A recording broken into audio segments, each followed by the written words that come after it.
All right, so working on the mirrors. When I got these, I took them out of the box. The brackets were upside down and backwards. So it took a little bit of thought to figure out what the heck was going on, but this should work. So I switched out the brackets from one side to the other, and I cut the rubber strips to length, and so that should fit in there pretty good and hopefully keep these from moving around, especially when I'm going over bumps and things like that. I have an Allen wrench and I have a 1/2 inch socket, but this seems to be going together okay now.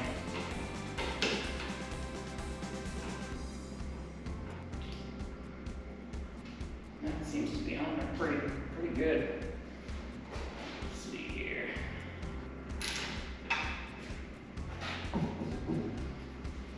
Feel pretty solid. Yeah, the way that they sent these to me, this was the only way that they would even possibly work is like this being upside down, which, you know, you got that big hole and exposed bolt and everything right there.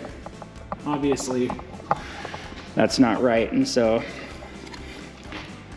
again, I switched the brackets around and seems like that'll work. All right, so I decided to lower the mirror. Driver's side was at that elevation right there. And I lowered it down here. To me, that looks a lot better. As far as functionality is concerned, I don't know yet. It's pretty solid. Yeah, I think that's gonna do it. All right, so after some time on the road with these mirrors, I realized that they're extra vibrational, and I realized that if I used a flathead screwdriver and I pop this sucker off, and there's another bolt right here. So I'm gonna go ahead and tighten this down, or tighten down the nut, and I'm hoping that this makes a big difference. I made sure before doing this that the mirrors are angled in the right way, and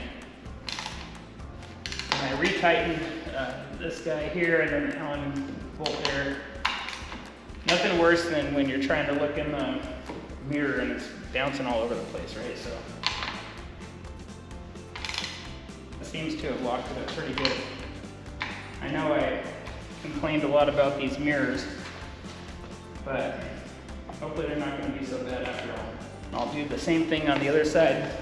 Just grab the flathead screwdriver, pop this sucker off.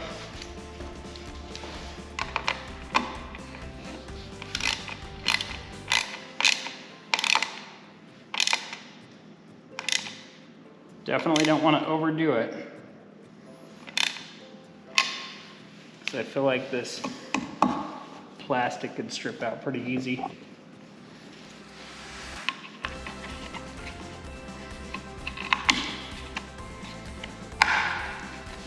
There we go.